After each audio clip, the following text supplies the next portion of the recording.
Greetings, folks. This is a message to the parents of 21st Century Charter School. I hope all is well with you. I hope you're enduring this period of turmoil in the United States of America, as well as the COVID virus. I hope that you are being made whole in some sense.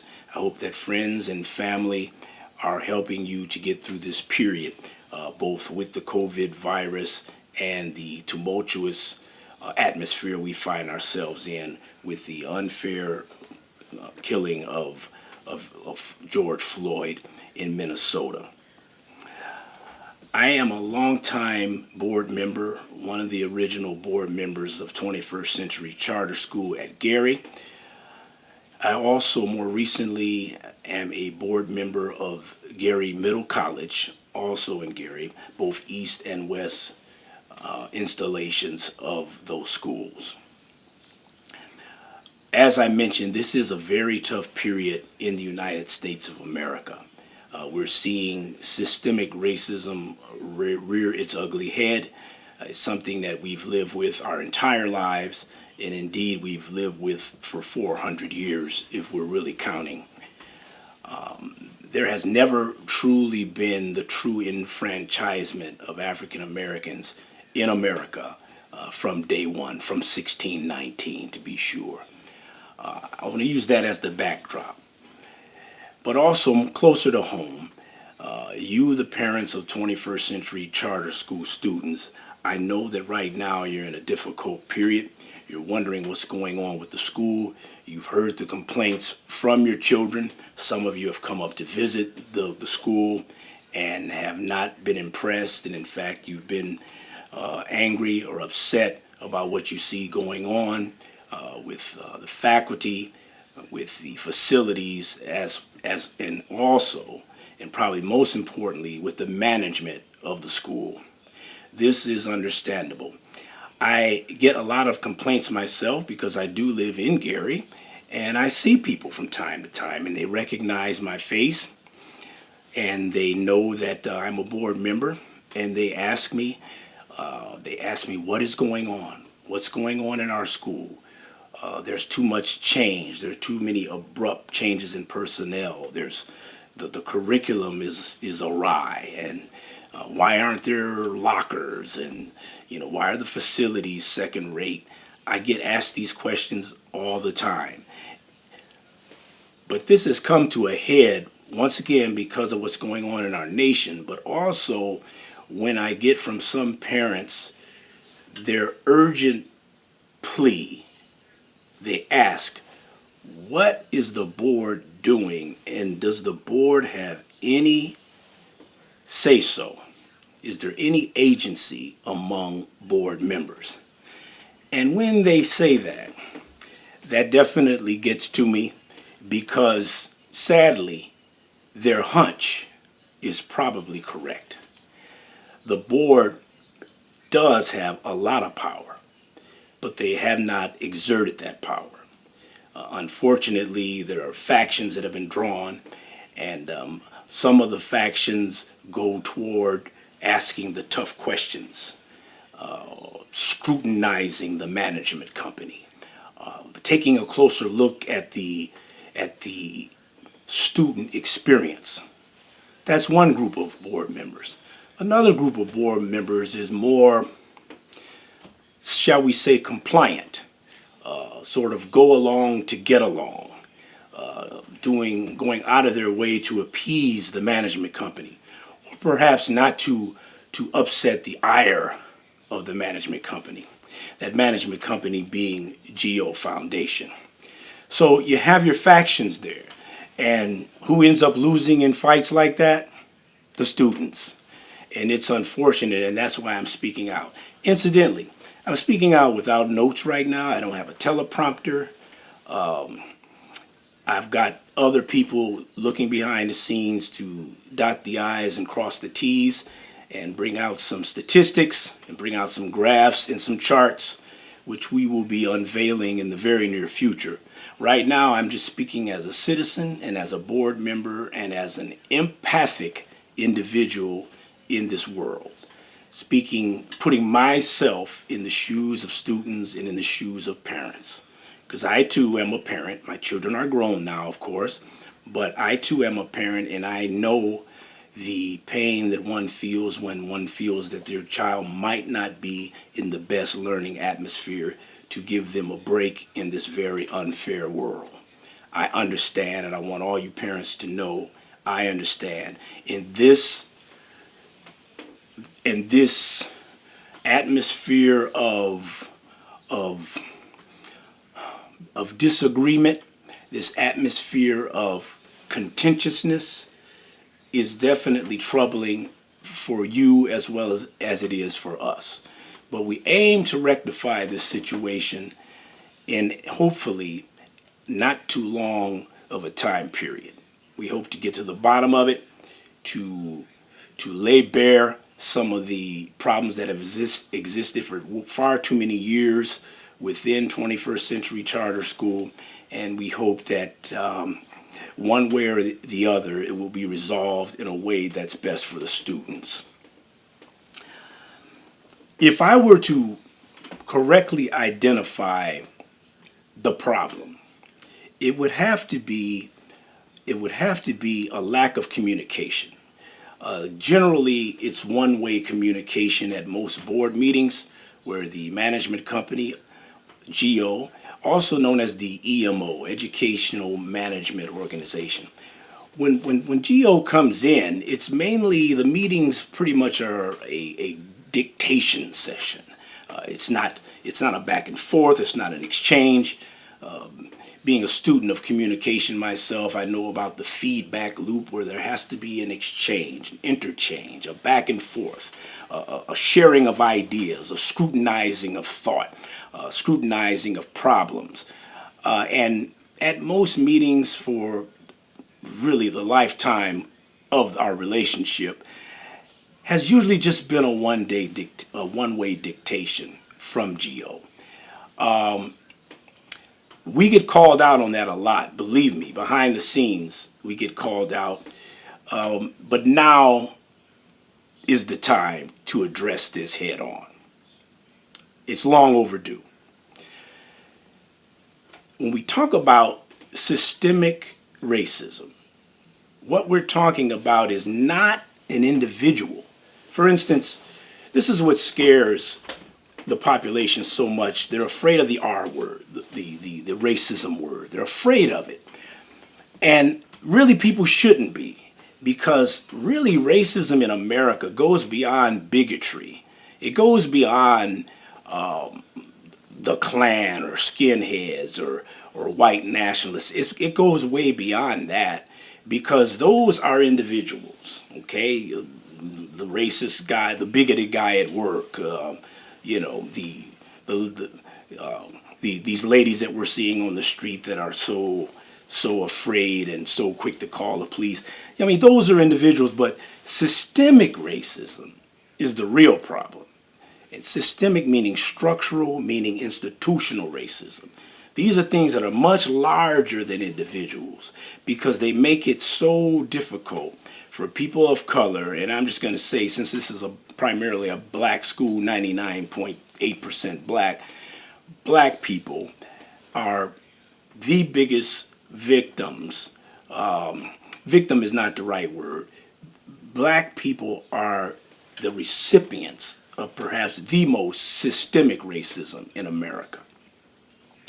The recent events that have occurred in Minnesota, where we see someone actually lynched on live television and streamed throughout the world for 7 or 8 billion people to see, this has demonstrated what most African Americans have known their entire lives, especially African Americans of a certain age, of which I belong to that group. I've seen it. I was alive in 1968. I was a child, but I remember the assassination of Martin Luther King. I remember the assassination of Bobby Kennedy, Malcolm X. I was a child, but I saw these things. I saw Vietnam. I saw the tumult that was occurring in 1968. The thing about now, though, is this new era has brought in a time where now we have a little bit of defense against the wanton racism that we've seen in America. And that defense is the camera. The iPhone, the Android, the various digital cameras and DSLRs, now you can record the actual racism that you've seen your entire life. Before, these things were hidden. That police officer that killed that George Floyd the other day would have never been seen 10, 15 years ago, certainly not 30 or 40 years ago. But now it comes to the light. This is why it's so important for us within institutions to fight institutional racism. Okay? Again, I'm speaking from the heart right now. I'm speaking of the issue of colonization, wherein an outside group comes in and seeks to take over the indigenous population. This, unfortunately, is what is occurring with the GEO Foundation. It is a matter of coming in and trying to shape the entire thought process. If this were an even exchange, I would be all right with it. But it's been for years only a trusting relationship.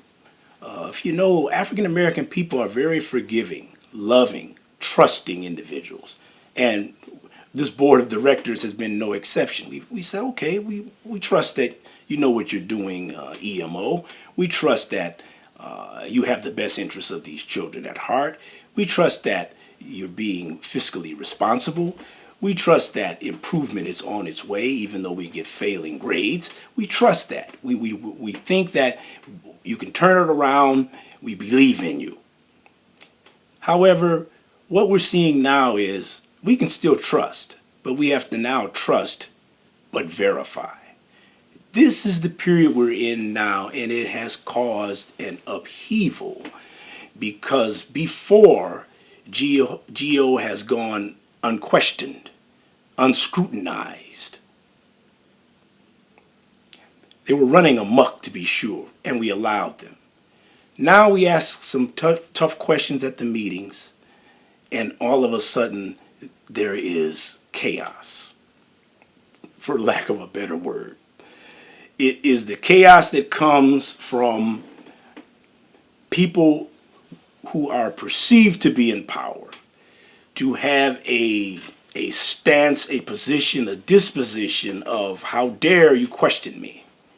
Well, I being a thinker, Theo the thinker, I'm going to question you because in the schools I went to, they taught critical thinking.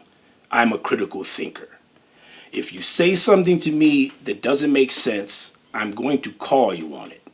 And especially now in this period of trust but verify. And especially now in this period of unbridled systemic racism in America. It's time to question everything. Everything. Parents, if you're wondering why things are looking confused, it's because you have some board members working in your behalf, working on your behalf. They're asking the questions that you've been asking. The questions that I get when I go to the grocery store or Walgreens, or I'm out in public sometime and some parent pulls me to the side. Well, now we're asking those very hard questions at board meetings. And this upsets the apple cart. Okay? It's time out now for going along to get along. Those days are over.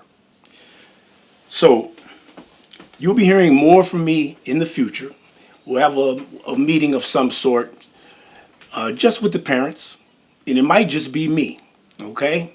But I will be an open book and really talk to you about agency, about autonomy, and about existing in this sort of new paradigm.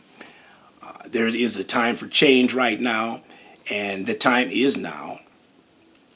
I'll go into more detail. Like I say, I'm just speaking from the heart right now, but I will go more into detail with some facts and some figures.